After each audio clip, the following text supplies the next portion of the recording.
Okay. 'Fantastic four' film review already మన ఛానల్‌లోని upload చేసేసాను. కానీ ఎండ్ క్రెడిట్స్ మీద, ఎండింగ్ మీద చాలా డౌట్సే ఉన్నాయి. డోంట్ వరీ, మీ డౌట్స్ అన్నిటికి పక్కాగా ఈ వీడియోలో క్లారిటీ ఇస్తాను. దాంతో పాటు ఫాస్ట్‌గా ఈ ఫిల్మ్ యొక్క day 1 box office and budget break even గురించి కూడా ఫాస్ట్‌గా కంప్లీట్ చేసేసి ఆ డౌట్స్ అన్నిటిని కూడా ఈ వీడియోలో ఎక్స్‌ప్లెయిన్ చేస్తాను. మూవీ యొక్క బడ్జెట్ అయితే ఎస్టిమేటెడ్ గా 200 నుండి 220 మిలియన్స్ లోపు అంటున్నారు. సో బ్రేక్ ఈవెన్ టార్గెట్ ఈజీగా 500 మిలియన్స్ దాటి కలెక్ట్ చేయాలన్నమాట ప్రపంచవ్యాప్తంగా. ఒకవేళ నార్త్ అమెరికాలోని అనుకున్న దానికన్నా ఎక్కువ కలెక్ట్ చేసింది అనుకోండి, ఈ 500 మిలియన్స్ తోటి ఓవర్సీస్ తక్కువ వచ్చినా కవర్ అయిపోతుంది. కానీ నార్త్ అమెరికాలోని ఎక్కువ రాకపోతే మాత్రం ఓవర్సీస్ నుండి అయినా సరే కాస్త ఎక్కువ కలెక్ట్ చేయాలన్నమాట. అక్కడ తేడా అవుతుంది. ఆ టైంలో కంప్లీట్ క్లారిటీ ఇస్తాను. బట్ ప్రస్తుతానికి నార్త్ అమెరికాలోని గట్టిగానే పర్ఫామ్ చేసేలాగే కనిపిస్తుంది. ఎందుకంటే క్యామియో యొక్క బజ్ అయితే గట్టిగానే నార్త్ అమెరికాలోని క్రియేట్ చేస్తున్నాయి. అంటే అప్పట్లో ఎండ్ గేమ్ హైప్ వల్ల క్యాప్టెన్ మార్వెల్ కి ఎంత దరిద్రమైన రివ్యూస్ వచ్చినప్పటికీ ఆ బూస్టప్ అనేది ఎలా హెల్ప్ అయిందో, ఈ సినిమాకి కూడా డూమ్స్ డే యొక్క సెటప్ వల్ల దానికి ముందొచ్చే టైప్ లో కాబట్టి చాలా మందికి ఆ విధంగా వర్క్ అవుతుందని అనుకుంటున్నారు. ఇనిషియల్ ఓపెనింగ్ వీకెండ్ ప్రొజెక్షన్స్ 100 నుండి 110 మిలియన్ రేంజ్ లో కనిపించింది. కానీ ఇప్పుడు 120 మిలియన్ రేంజ్ దాటి 125 మిలియన్ టచ్ చేసే రేంజ్ లో కనిపిస్తుంది. ఓపెనింగ్ డే ఈ cinema almost super man range లోనే వచ్చిందని చెప్పి 56 మిలియన్స్ ఎస్టిమేటెడ్ గా చెప్తున్నారన్నమాట. కానీ ఓవర్సీస్ లో సేమ్ సూపర్ మ్యాన్ లానే కొన్ని కంట్రీస్ లో ఈ ఫిల్మ్ కూడా రిజెక్ట్ అవుతుంది. సూపర్ హీరో 40 గట్టిగానే పడుతుంది ఇండివిజువల్ ఫిల్మ్స్ మీద. అయినప్పటికీ ఓవర్సీస్ లో 27 మిలియన్స్ కలెక్ట్ చేసింది. Same opening weekend super man range లో వచ్చేలాగే కనిపిస్తుంది ప్రపంచవ్యాప్తంగా. కానీ ఇండియాలోని బ్యాడ్ పర్ఫార్మెన్స్ అని చెప్పాలి. డూమ్ క్యామియో కనెక్షన్ అనే కాదు, ఎంసీయూకి ఎప్పటి నుండో ఇండియాలోని ఒక మంచి మార్కెట్ అయితే ఉందన్నమాట. అలాంటిది సినిమా కేవలం 5 crore నెట్ మాత్రమే కలెక్ట్ చేసింది. అటువైపు నార్త్, ఇటువైపు సౌత్, ఇటువైపు కూడా రెస్పాన్స్ డిమాండ్ ఎక్కడా కనిపించట్లేదు. అఫ్ కోర్స్ తెలుగులోని తక్కువ స్క్రీన్సే, కానీ నార్త్ అండ్ సౌత్ మల్టీప్లెక్సెస్ లో కాస్త ఎక్కువ స్క్రీన్స్ దొరికినప్పటికీ ఆక్యుపెన్సీ అంతగా ఎక్కువగా కనిపించట్లేదంట. ఒకవేళ రెగ్యులర్ ఆడియన్స్ కి గానీ, ఫిల్మ్ లవర్స్ కి గానీ బాగా నచ్చి వర్డ్ ఆఫ్ మౌత్ ఏమైనా స్ప్రెడ్ అయితే 50 crore మార్క్ ని టచ్ చేసే పొటెన్షియల్ అయితే స్టిల్ ఉంది. లేదంటే అంతకన్నా లోపే ఆగిపోవచ్చు. ఈ ఇయర్ లో ఏ ఎంసీయూ ఫిల్మ్ కూడా 50 crore మార్క్ ని టచ్ చేయలేదు. ఘోరంగా పడిపోతున్నాయి ఇండియా బాక్స్ ఆఫీస్ లోని. I don't think it's super hero 40, ఎందుకంటే ఇండియాలోని సూపర్ మ్యాన్ 50 crores దాటి కలెక్ట్ చేసింది. ఒకవేళ జనాలకు నచ్చింది అనుకోండి, ఇక్కడ ఫటిక్ గేమ్ పట్టించుకోరు, వెళ్ళిపోతారు. ఇక యాక్టర్స్ రెమ్యూనరేషన్ ప్రకారం పెడ్రో పాస్కల్ గారు రీసెంట్ గా చాలా పాపులర్ ఫిల్మ్స్ లో చేస్తున్నారు. డిమాండ్ బాగా పెరుగుతుంది ఎక్కువ films and franchises TV shows లోని. సో ఈ ఫిల్మ్ కోసం 7 మిలియన్స్ దాటి తీసుకున్నారు. వెనెసా కర్బీ గారు కూడా కాస్త పాపులర్ అయ్యి కొన్ని ఫెమిలియర్ ఫిల్మ్స్ లో చేశారు. ఈ ఫిల్మ్ కోసం ఆమె 4 మిలియన్ శాలరీని తీసుకుంది. ఇక జోసెఫ్ క్వీన్ కూడా రీసెంట్ గా మంచి టాలెంటెడ్ రోల్స్ దొరుకుతున్నాయి. గ్లాడియేటర్ 2 తర్వాత ఈ సినిమా కోసం 2 మిలియన్స్ తీసుకున్నారు ఆయన. ఎబోన్ మోస్ అంత పాపులర్ కాదు, కానీ ఫిల్మ్ కోసం ఆయన 1.5 మిలియన్స్ దాటి తీసుకున్నారు. చూద్దాం గైస్, ఓపెనింగ్ వీకెండ్ ఏ రేంజ్ లో వస్తుందో మండే మనకు తెలుస్తుంది. దాంతో ఫైనల్ రన్ ఏ రేంజ్ లో ఉండొచ్చో నా ప్రొడిక్షన్స్ కూడా ఆ మండే బాక్స్ ఆఫీస్ లో చెప్తాను. ఇక బాక్స్ ఆఫీస్ గురించి, బ్రేక్ ఈవెన్ గురించి అంతా క్లారిటీ వచ్చేసింది కదా మీకు ఇండియా గురించి కూడా. ఇప్పుడు డౌట్ విషయానికి వస్తే, క్లైమాక్స్ లో గెలాక్టస్ ఆ ఎర్త్ ని తినేస్తాడు. మొత్తం డిస్ట్రాయ్ అయిపోయిన తర్వాత వీళ్ళు క్వాంటమ్ ట్రావెల్ చేసి ఫ్రాంక్లిన్ రిచర్డ్స్ ని పట్టుకొని పారిపోతారు అన్నట్టు కనిపించింది. ఇనిషియల్ గా లీక్ అయిన కాన్సెప్ట్ ఆర్ట్స్ లో అదే ఉందన్నమాట. బట్ కాన్సెప్ట్ ఆర్ట్స్ అనేవి తర్వాత ప్లాన్స్ చేంజ్ అవుతూ ఉంటాయి అనమాట.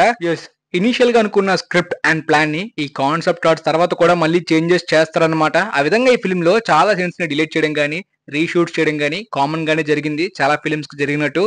సో మేబీ లీక్ అయిన కాన్సెప్ట్ ఆర్ట్స్ అనేవి ఇనిషియల్ ప్లాన్స్ ఏమో, తర్వాత అవుట్పుట్ లో ఫైనల్ గా చేంజ్ చేశారు. కానీ వీళ్ళ ఎర్త్ 828 లోని మెయిన్ ప్లేసెస్ లోని టెలిపోర్టేషన్ టవర్స్ తోటి కంప్లీట్ గా గెలాక్సీలోని ఒక సేఫ్ ప్లేస్ కి టెలిపోర్ట్ అయిపోవచ్చు అని చెప్పి ప్లాన్ వేస్తారు. కానీ ఆ టవర్స్ అన్ని డిస్ట్రాయ్ చేసేసి ఒక్క టెలిపోర్టర్ టవర్ మాత్రమే మిగులుతుంది. దాని ద్వారా గెలాక్టస్ కి బయట వేద్దాం అనుకుంటారు కానీ కుదరదు. కానీ సూజన్ స్టామ్ తన పవర్ఫుల్ ఫోర్స్ ఫీల్డ్ ని యూజ్ చేసి గెలాక్టస్ ని అందులోకి తోసేస్తుంది. అయినా గెలాక్టస్ పవర్ఫుల్ గానే కనిపించాడు. జానీ స్టామ్ ప్రయత్నిద్దాం అనుకుంటాడు సాక్రిఫైస్ కి, కానీ షలాబాల్ వచ్చేసి గెలాక్టస్ ని ఆ భీమ్ లోకి తోసేస్తుంది. అంటే Shalla Bal, lady silver surfer, Galactus complete గా చనిపోయినట్టేనా, మళ్ళీ రారా అంటే సేమ్ సూపర్ మ్యాన్ ఎండింగ్ లోని ఆ అల్ట్రా మ్యాన్ పాకెట్ డైమెన్షన్ లానే ఈ భీమ్ లోకి వెళ్ళారంటే చనిపోయినట్టు కాదు, వాళ్ళు ఇంకెక్కడికో వెళ్ళిపోయినట్టు. అంటే మేబీ వాళ్ళు ఇంకొక ఎర్త్ కి వెళ్ళొచ్చు, గెలాక్సీలో ఇంకొక దగ్గర ఉండొచ్చు. అంటే జస్ట్ ఆ ప్లేస్ నుండి టెలిపోర్ట్ అయ్యారు, కానీ చాలా దూరంగా టెలిపోర్ట్ అయ్యారు. మళ్ళీ రావడానికి కూడా చాలా టైం పట్టేస్తుంది, కానీ ఎక్కడో దగ్గర ఉన్నారు, మళ్ళీ రావచ్చు కూడా. గెలాక్టస్ కి ఫ్రాంక్లిన్ రిచర్డ్స్ ఎందుకు కావాలనే విషయాన్ని ట్రైలర్ బ్రేక్ డౌన్స్ అప్పుడు చెప్పాను. అంతకు ముందు సెట్ ఫోటోస్ లీక్ అయినప్పుడే, అంటే ఆల్మోస్ట్ ఒక 1 year ముందే ఈ ఫిల్మ్ యొక్క స్టోరీ ఏ విధంగా ఉండబోతుందో వీడియో అప్పుడు చేసేసాను. గెలాక్టస్ ప్లానెట్ ఈటర్ కి విపరీతమైన ఆకలి. తను తినడానికి స్టేబుల్ గా ఉండే ఎర్త్స్ ని వెతుకుతూ ఉంటాడనమాట.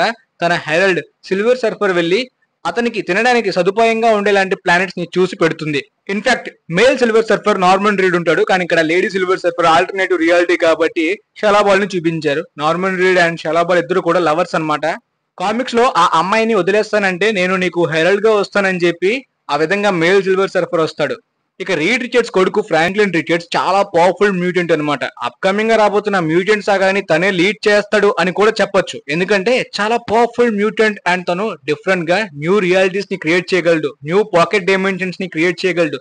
సో గెలాక్టస్ లాంటి ప్లానెట్ ఈటర్ కి ఉన్న విపరీతమైన ఆకలిని తను ఈజీగా తీర్చగలడు కాబట్టి తను ఒక ఫుడ్ సోర్స్ గా పనికొస్తాడని గెలాక్టస్ అతన్ని తీసుకువెళ్ళిపోదాం అనుకుంటాడు ఆ బాబుని తన వారసుడుగా. అంటే క్రేట్స్ లో మళ్ళీ డాక్టర్ డూమ్ కూడా ఫ్రాంక్లిన్ రిచర్డ్స్ దగ్గరికి ఎందుకు వచ్చాడు? తను ప్లానెట్ ఈటర్ కాదు. ఫ్రాంక్లిన్ తో తనకు అవసరం ఏంటి? అసలు ఈ ఎర్త్ 828 లో డాక్టర్ డూమ్ లేనట్టు చూపించారు కదా. ఎందుకంటే ఫెంటాస్టిక్ ఫోర్ థీమ్ అన్నాక పక్కాగా స్పేస్ మిషన్ లోని ఈ విక్టర్ వాన్ డూమ్ కూడా వెళ్ళి ఎఫెక్ట్ అవుతాడు. కానీ తన బ్యాడ్ క్వాలిటీస్ వల్ల, తనలో ఉన్న ఆ ఈగో, సెల్ఫిష్నెస్ వల్ల తను కంప్లీట్ గా విలన్ గా మారిపోతాడు, ఈవిల్ గా. Of course old fantastic four films మీరు చూసారనుకుంటే చూస్తే డాక్టర్ డూమ్ మీద మీకు కంప్లీట్ ఐడియా ఉంటుంది. రీడ్ రిచర్డ్స్ అంటే అస్సలు పడదు, ఎందుకంటే చాలా తెలివైన వాడు, డూమ్ కన్నా ఎక్కువ అచీవ్ చేస్తాడనే ఒక ఈర్ష్య ఉంటుంది.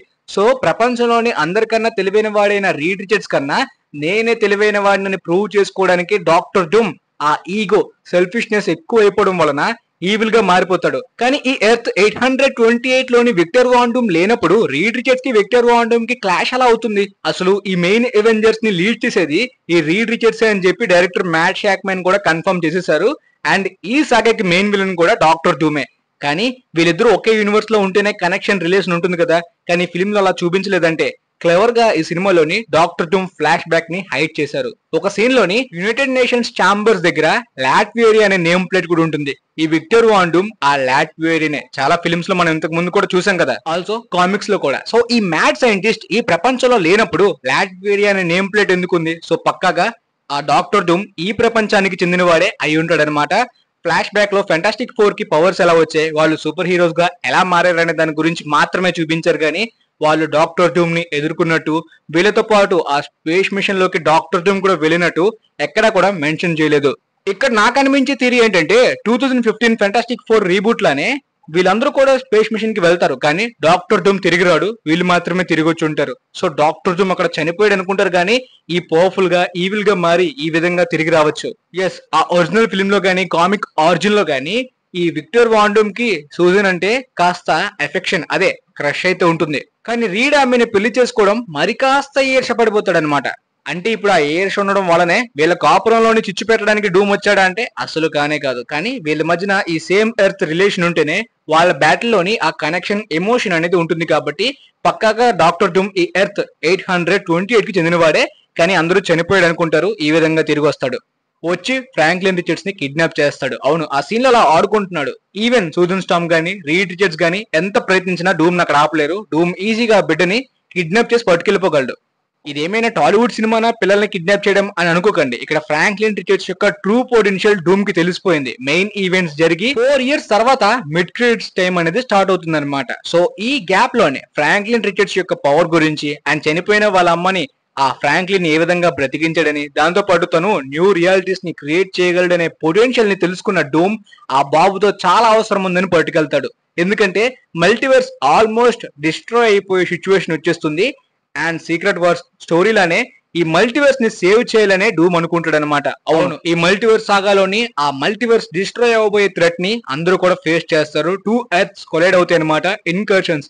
ఈ 2 ఎర్త్స్ లోని ఒకటి ఎక్స్ మ్యాన్ ది, ఇంకొకటి అవెంజర్స్ ది. సో ఒకరి ఎర్త్ ఒకరు ప్రొటెక్ట్ చేసుకోవడానికి వాళ్ళ మధ్యన ఒక బ్యాటిల్ కూడా జరుగుతుంది.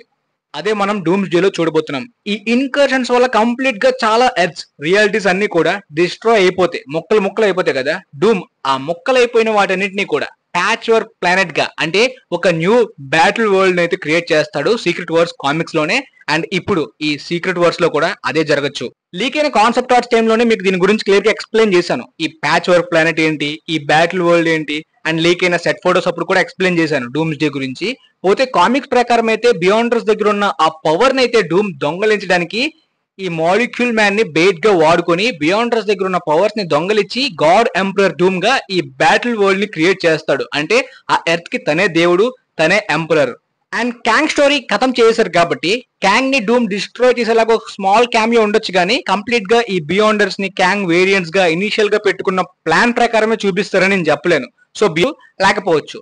అండ్ మాలిక్యూల్ మ్యాన్ సహాయం యూజ్ చేసి బియాండర్ దగ్గర పవర్స్ తీసుకోకుండా ఈ ఫ్రాంక్లిన్ గడి పవర్స్ ని యూజ్ చేసుకునే new realities, new pocket dimensions create చేయొచ్చు. కాబట్టి న్యూ బ్యాటిల్ వరల్డ్ ని క్రియేట్ చేయడానికి, మల్టీవర్స్ ని సేవ్ చేయడానికి ఫ్రాంక్లిన్ చాలా హెల్ప్ అవుతాడు కాబట్టి డూమ్ ఇక్కడికి వచ్చాడు. సో మేబీ ఈ డూమ్ ఫ్రాంక్లిన్ ని కిడ్నాప్ చేసిన తర్వాత సో ఈ ఫ్రాంక్లిన్ రిచర్డ్స్ ని వెతకడానికి వీళ్ళ పేరెంట్స్ అందరూ కూడా ఈ డిఫరెంట్ రియాలిటీస్ తిరుగుతూ ఎర్త్ 616 దగ్గరికి వచ్చి ఉంటారు. థండర్ బోల్ట్స్ ని మీట్ అయ్యి ఉంటారు. అదే ఆ క్రియేట్స్ కి కంప్లీట్ లింక్.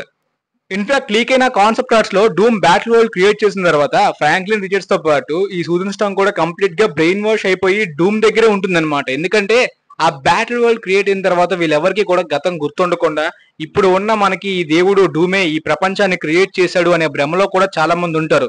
కానీ డూమ్ రూల్ చాలా క్రూయల్ గా ఉంటుంది. ఆపరేషన్ క్రియేట్ అయ్యి సూపర్ హీరోస్ తిరుగుబాటుదారులుగా మారుతారనమాట. సో ఆ లీక్ అయిన కాన్సెప్ట్ ఆర్ట్స్ లో డూమ్ యొక్క థ్రోన్ తో పాటు Franklin Richards and Susan storm ఇద్దరు కూడా డూమ్ పక్కనే ఉన్నట్టు కూడా లీక్ అయింది. So everything make sense. So first Franklin Richards ని కిడ్నాప్ చేసి ఆ బ్యాటిల్ వరల్డ్ ని క్రియేట్ చేస్తేనే వీళ్ళందరూ కూడా డూమ్ గాడ్ అని నమ్మి ఏం చెప్తే అది నమ్ముతారు.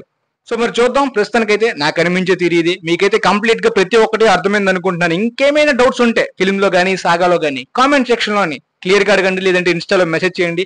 నేనైతే డీటెయిల్ గా ఎక్స్ప్లెయిన్ చేయడానికి వీడియోస్ ద్వారా అయినా ప్రయత్నిస్తాను. చిన్న డౌట్ అయితే కామెంట్స్ లో రిప్లై ఇస్తాను, లేదంటే ఇన్స్టాలోని మెసేజ్ కి రిప్లై ఇవ్వడానికి అయితే ప్రయత్నిస్తాను. లేట్ అవ్వచ్చు కానీ మాక్సిమం నేను రిప్లై ఇవ్వడానికే ప్రయత్నిస్తాను. ఎందుకంటే ఇన్స్టాలో చాలా మెసేజెస్ ఇంకా పెండింగ్ లో ఉన్నాయి. అవన్నీ ఆల్మోస్ట్ నేను చదవాలంటే గంటన్నర పట్టేస్తుంది. ప్లీజ్ ఎవరిని ఇగ్నోర్ చేస్తున్నా అనుకోకండి. నాకు టైం దొరికితే ప్రతి ఒక్కరికి రిప్లై ఇవ్వడానికి నేనైతే పక్కాగా ప్రయత్నిస్తాను. సో మీకైతే ఈ వీడియో కంప్లీట్ గా క్లారిటీగా అర్థమైతే మీ ఫ్రెండ్స్ లో డౌట్స్ ఉన్న వాళ్ళకి కూడా షేర్ చేయండి. మేబీ వాళ్ళకి కూడా పక్కాగా యూజ్ అవ్వచ్చు నేను అనుకుంటున్నాను. And thanks for watching guys.